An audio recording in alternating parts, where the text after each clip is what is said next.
What is going on, GPC fans out there? Welcome back to another video of mine. I'm Mr. Josh, and I'll be bringing you my Week 3, Season 5. Oh man, wait. I'm already losing track. I haven't recorded in a while. I'll be right back. No, Season 5 was last season. This is Season 6. Anyways, yeah, welcome back. Hopefully my audio is fine. If it's bad, I'll just make another one. It's okay. Anyways, this week we're going up against Pierre, aka the VCU Russia Rams, which is possibly one of my favorite names out there in the GPC, just because I like the VCU Rams in general. And yeah, the team is pretty scary. This time around we're doing something a little different. I was a little inspired by Zazo, aka Anthony. The way he does it, he puts the Pokemon of his opponent on the screen, and then he puts what he thinks they will be. And I kind of liked it. It's pretty. So I decided to do that for my opponent and see if it worked for the rest of the season. Of course, his first Pokemon is Mega Dancy. It 2 KOs my entire team. Like if it's like max attack, like if it's like max attack Diamond Storm, Sylveon gets 2 KO'd. But if he's just like the normal, not too invested to attack Mega Dancy, then my Sylveon kind of handles it, but not really. Everything else will literally get 2 KO'd, like no questions asked. Even Paliswan. I mean, Paliswan actually may be able to take a couple hits, but for the first time in a very long time, Paliswan isn't coming. Mainly because it just really didn't do much besides that. I mean, it kind of had a decent matchup, at the same time it didn't, so I just couldn't bring it. Of course, next is his Volcanion. It's a pretty good Pokemon versus my team. It can bring Scarf to handle Mega Pinsir, bulky attacker, or just reasonably bulky set to handle Starmie, and to make sure it takes the water moves that Mega Dancy doesn't like to take. There's also Scarm. It can either defog or just set up hazards or both, of course, and it's gonna come because it's his best wall to Mega Pinsir. Otherwise, he would just lose to it. and anyways, there's Tapu Bulu. I really do expect the Cobra Berry just because it's a really good stop to Mega Pinsir. And of course, it does get Stun Edge, and I'm pretty sure it also gets Rock Slide. So you can do both, and he can just kill me that way. Or you can also just bring another Scarf Bulu, but I doubt it really. It can do some work versus my team since it outspeeds Starmie, but nah. Anyway, next is Meloetta. I could see AV for Starmie because AV does eat Hydro Pump Analytic Boost from Starmie reasonably well. As well as the fact that it, how to explain this? I don't expect it to be pure form, mainly because I have a Mega Pinsir, and that stuff for the most part can't really handle Mega Pinsir. So I'm pretty sure you just bring like a mono special attack instead, maybe Toxic, but I do definitely expect 4 attacks. Next is Araquanid. I do kind of expect the Araquanid, but at the same time I don't because I have a Mega Pinsir, but he also has a Scarm. And besides Mega Pinsir, Araquanid has a reasonable matchup, so I can definitely expect it. It can eat Will-O-Wisp, obviously, because of its ability. Just fire up pretty strong liquidations. Of course, it does have Leech Life to hit my Rotom for super effective damage, since liquidation obviously doesn't. And it can just be really annoying. It could be AV, or it can. I expect the AV are just a little like max attack, max HP, something of that sort. Next is the Electivirus. If he does bring it, I do expect the AV set, maybe more defensive set with like more defensive EVs to handle return for Mega Pinsir. Or if he doesn't bring that, I just expect the AV 4 attacks. Not much else I can say. Next is his Palossand. I kind of expect to bring it, and I'm not gonna lie, the combination of Ghost plus Ground kind of eats my team alive. So if he brings offensive, I do have a answer for it if it comes down to it. Next is Sock. Another potential Cobra Berry user. They can punch stuff with a band, maybe with Scarf, etc. And then Mareep is just meme. Not much more I can say about it. So yeah, sorry if you can hear noise in the back. It's just my family being my family. Anyways, let's move on to the team real quick. Let's just click work offline and enter the team. This week again we built around Rotom just because Rotom proves once again to have a very nice niche versus my opponent in general, just because Rotom is a really cool Pokemon. I love Rotom, and it proves once again I have a pretty good utility. Like ever since I drafted it, and I was looking at Pierre's team, I was like, yeah, this thing has a really good matchup. Um, I'm bringing the max special attack, enough speed to outspeed a max speed, a max speed, I believe, modest Meloetta. It was for some. Let me see if I can remember this. Just give me a second. I'm pretty sure. Yeah, it was probably max speed, modest Meloetta. That or the Meloetta I was expecting him to bring something of that sort. I don't know. I don't really remember the speed, but it was for something. I promise. And is my video still going on there? I need to see. Yeah, it is. Okay. I'm not sure if that messes with the screen, but it probably does. Anyways, uh, it's fine. Of course, we are bringing a pretty pretty offensive set. Last week we were more bulky to handle Pokemon such as Celesteela, but of course I want to deal some massive damage with Volt Switch. It hits Volcanion, it hits Skarmory, it hits Araquanid, Leaf Storm hits Mega Dancy, it hits Palossand, and it hits the rest of his team pretty neutrally. He doesn't have a Pokemon that takes both. He does have a Meloetta, which I do, like I said, if he does bring, it will probably be AV and it can take hits reasonably well. And of course, I have Will-O-Wisp and Pain Split because I can Pain Split on Pokemon such as Bulu, such as even maybe Meloetta because I do have special defense investments, and even Skarm because I mean Skarm won't be doing too much to me, and Skarm obviously does have a pretty high HP stat, especially if invested. And with no HP investment, I could definitely eat some of that HP for breakfast, which Rotomo does like a lot. Speaking of breakfast, for carrying leftovers, not much more I can say. Serves as a pretty cool Pokemon. It can definitely Volt Switch on a lot of things, considering Palossand isn't really a switch into this, especially if he's offensive. Next is Mega Pinsir. I brought Mega Pinsir because it can serve as a pretty good Pokemon for just knocking off Skarmory when it comes in, or even attacking other stuff if they do decide to switch in, such as Electros. I can knock it off, and it will do a decent amount of damage.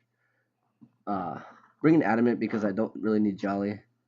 This is enough speed to outspeed whatever. I don't even know. I think this is also probably what is this for? I think this is a modest Meloetta. I'm pretty sure. Dude, I don't even remember what these features were. I remember building everything. Oh shoot! Like, I don't even, like what was 292 for? That's what I'm trying to remember. I know it was for Meloetta, but oh no, it was for Sock. It was for fucking Sock. I'm dumb. Yeah, this is for max speed Jolly Sock. I'm so bad, guys. I apologize. I'm pretty sure this is also for Sock, or not Sock, just Meloetta. But that's not. I'm so bad. It's fine. It's fine. Let's just keep this going as casually as possible. Mega Pinsir knockoff has Quick Attack and Return Quick Attack because it can hit Pokemon such as Scarf Sock. It can, of course, Return just obliterates Araquanid unless he's also Copa Berry, but I don't expect Copa Berry on Araquanid, that's for sure. And it does a lot of Tapu Bulu. Of course, it's Volcanion like a truck. And of course, Skarm, a reasonably good answer. I do have answers to Skarm, such as like my Rotomo. Sylveon can't really touch it, but these three, my Flygon, my Cobalion, and my Starmie do handle it reasonably well. Next is my Kawaii Pupper. The reason why it's Kawaii Pupper is because if you didn't hear, the leader, Bluesy, yeah, he was unfortunately had to stop being the owner of the GPC due to the amount of stress it gave him. So as a result, he is no longer. I don't want to say no longer with us because he's still alive and breathing. Don't get me wrong, but he is no longer in the GPC as the owner, which is pretty unfortunate. And my name on the server is Pupper, so yeah, the Kawaii Pupper. It's to commemorate his name, even though he is no longer in the server. He's always going to be in our hearts. Anyways, bringing Hyper Voice, I could have brought Toxic for Pokemon such as Araquanid, such as maybe Meloetta, and Electros, of course. But I like Baton Pass because he does have quite a bit of switching, such as Skarmory, such as Araquanid, such as Volcanion. I can Baton Pass in those things, and I can go into Pokemon such as my Rotomo, my Flygon, even Starmie if I need to.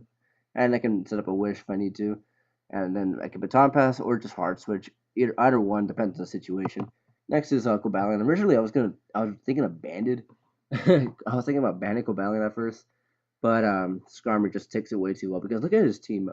Fighting plus Steel hits him really hard. Like Araquanid no longer becomes a switching after rocks. But I was looking at the team. I was like, for one, I need a good rocker, and this is my best rocker because I wasn't going to bring Palossand. And for the most part, this set as a utility is pretty good. Learning max attack because I still want to hit pretty hard on Pokemon such as Araquanid. If they do decide to switch in after the rocks, close combat, we'll be doing a decent amount. Same goes for Electros, same goes for Meloetta, etc. Ironhead because it just absolutely obliterates Mega Dancy, which is always good. I eat a Moonblast thanks to its HP investment. Not very well, but I do. Uh, and of course taunt to shut down Skarmory because if I taunt Skarm, it literally cannot touch me. So that's always fantastic. And just enough speed to outspeed a. I got this. This is a max speed Meloetta with Timid Nature. I'm pretty sure.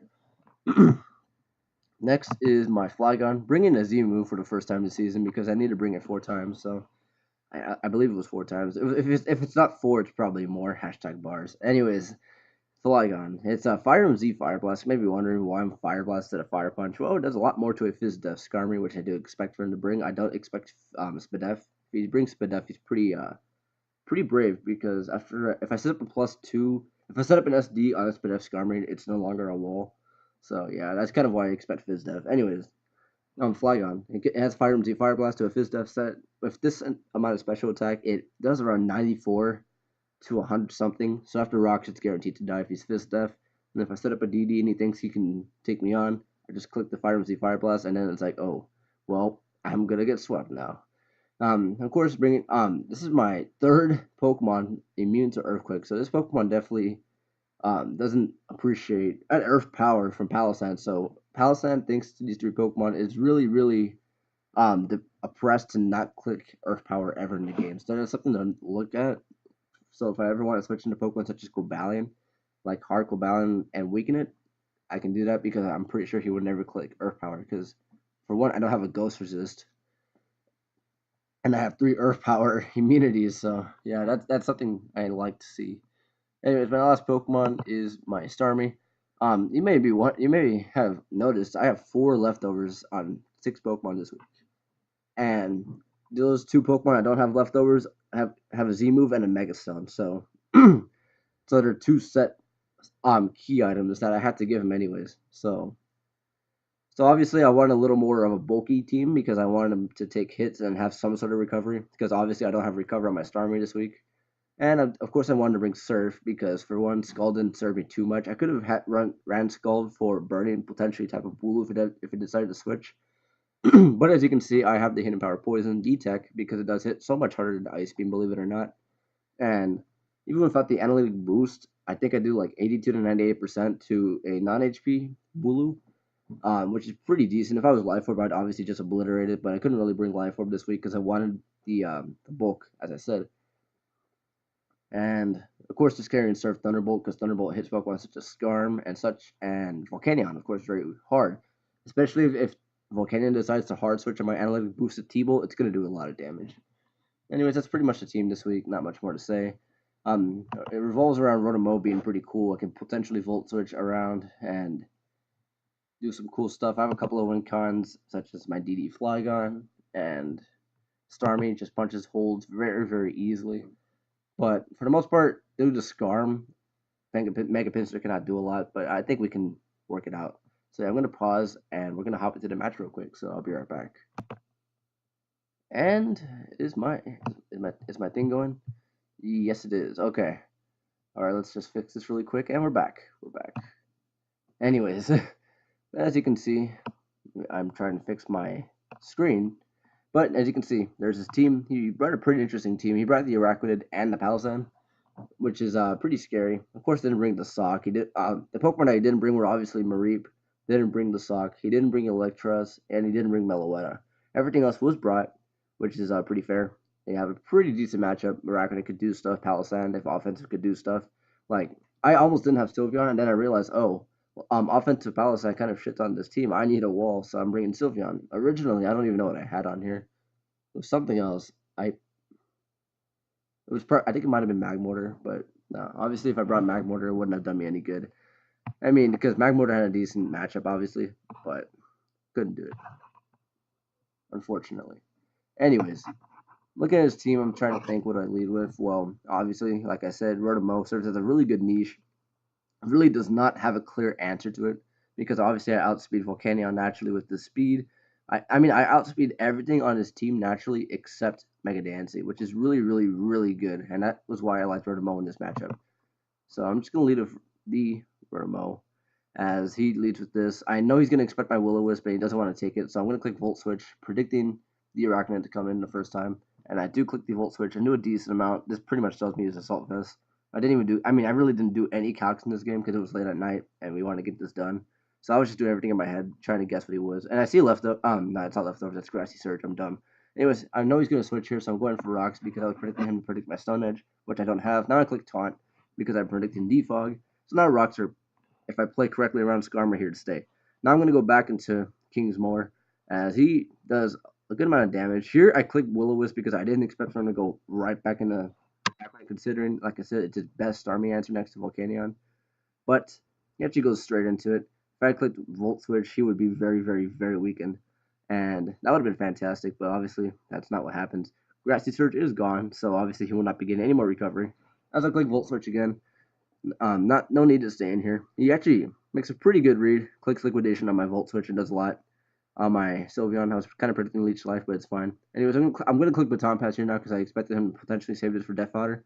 As now I go into my Cobalion, and he clicks Poison Jab, which is a pretty interesting play, considering Liquidation does more due to Liquidate. Obviously due to Water Bubble plus Stab, it's so much stronger than Poison Jab, which I didn't really know why he clicked Poison Jab. I guess maybe he wanted the poison, because if he got the poison, maybe he killed me. I could be wrong, but I didn't know why he clicked it. Anyways, I go for close combat. I'm pretty sure this kills because I'm max attack and it's a Cobalion, and Arachnid doesn't have the best defensive stats in the world. I mean, best defensive stat. But the only problem now is that due to that -1, I am now gonna just get obliterated by a Moonblast if I stay in. So obviously I cannot do that. So I'm going to sack Sylveon here because Sylveon, even though of course it can take these hits, it can. I just needed some fodder. So obviously Moonblast does a lot of damage, so that proves he's definitely more special attack invested. And something I learned afterwards, he was actually caught my Mega Dancy. So if I would have kept my Sylveon healthy, he could have potentially took advantage of my Wish passing and the line. Anyways, this is a pretty crucial turn here. This is a 50-50 for sure because it's like, okay, he either sacks Mega Dancy here to this Surf / Water move. He doesn't know what I am, obviously.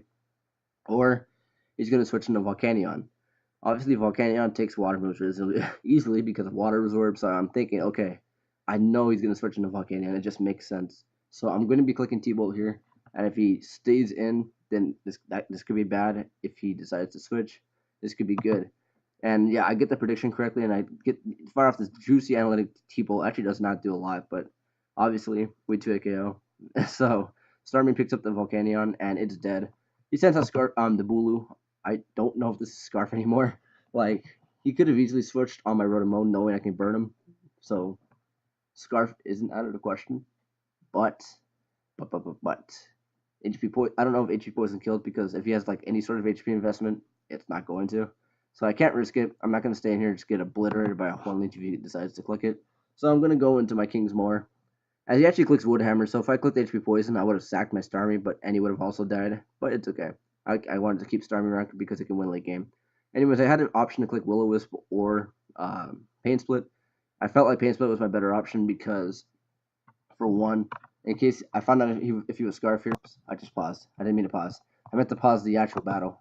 So yeah, that's gonna look really weird in the video now. What I meant to say was that if he was Scarf, I died obviously, and I would find out he was Scarf, and then I'd just play around. I'd probably go into like Cobalion or something. But thanks to me outspeeding, I heavily weakened this thing to the point where HP Poison easily kills. And something to note, I didn't see any item, and he was definitely not Scarf, so that definitely convinced me that he's Koba Berry, which I expected during prep because it just made sense. Anyways, going to Starmie, even if he switches on my predicted HP Poison or just Ice Beam, whatever coverage I have for this thing, I don't care because the rest of his team just kind of gets murdered by this. Anyways, he goes into his Palestine with a really funny pun, but I really cannot stay in here because I don't know if Surf kills. He goes for Shadow Ball and does a million because he's Life Orb. And what sucks is that due to Grassy Surge, Grassy Terrain, he's going to be getting HP back from the Life Orb hits. So, obviously, he did gain some HP. Now, anyways, I know he's going to either stay and just die to this knockoff or go to Skarm and take this knockoff, which is fine.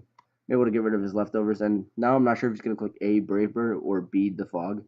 I'm not sure if he values getting rid of rocks anymore. And as you can see, he doesn't because I go to my Arabian Goggles. If you click the Fog there, I can just set up a DD. Anyways, speaking of DD, I click it here. And yeah, he goes for Brave Bird. Doesn't crit me, so I live. What was something to know? I almost ran a minus defense nature. And if I had done that, I would not have been able to eat two Brave Birds, ironically enough, so I wouldn't be able to set up a DD. And what this DD does, even though it's gonna look really bad, I forced Diancie to not set up on me because it's gonna die to an earthquake. And if I didn't do that, I'd be forced to just sack Flygon here, and it'd be. I mean, I think I won the game from here because Stormy cleaned up, but what this does is it pretty much forces Mega Dante to not come in, and I just weaken Palosan, and then Starmie just picks up a couple kills. So, anyways, I'm gonna click my fire Z move. So for the first time this season, we just obliterate something with a Z move with Flygon. So Flygon, congratulations, picking up your first kill of the season too, I believe. But sadly, Flygon isn't the strongest Pokemon in the world. Even after a +1, it's not gonna kill Palosan. My Palosan's really bulky, so can't blame him. Flygon, you did your best. You did what you can do. Anyways, Starmie's going to come in here and click surf a couple times and win the game. So that's going to be a good game to Pierre. 3-0 win in our favor. We're going to move on to 2-1, which is pretty sweet. After a week 1 loss to Aster, who is currently 2-1 as well. Spoilers if you haven't watched this match, but oh well. But yeah, Aster, he's definitely trying his best, but he got hacked by Zazo, and that was pretty unfortunate. Otherwise, he probably won. That would have been really cool to see, considering Zazo is undefeated in Gen 7 League, of course. And what sucks is that eventually I have to play him this season. So yeah, that's terrible. Speaking of eventually, I got to see who I play next week. If you guys are still sticking around to this, congratulations. Anyways, week 4, we play Dom, which is pretty weird because he's currently going. He was undergoing surgery last time we heard. So hopefully um hopefully God blesses him and his family throughout this tough time, because it's definitely unfortunate that this set of circumstance had to befall upon him, and hopefully he is doing all right. I haven't heard from Dom as of recently, so we'll see what happens. But we also have a week. I'm pretty sure we have a week break, so hopefully Dom will be fine in the next 2 weeks. If he's not, then I guess I'll talk to the leaders, the current new leaders at the moment, about what we're gonna do, and we'll just work from there. So yeah, GG to Pierre. Very, very good game. I had to make a couple of plays to put myself in a position that put me in the winning spot that I was in. If that didn't work, I would have been a little tougher, but I think we would have been fine. But we'll see. We gotta keep on chugging along and hope for playoffs, because that's always the goal with the Texas Turtwig Association. So, anyways, that's all for me, and I'll be seeing you guys later. So, au revoir and peace.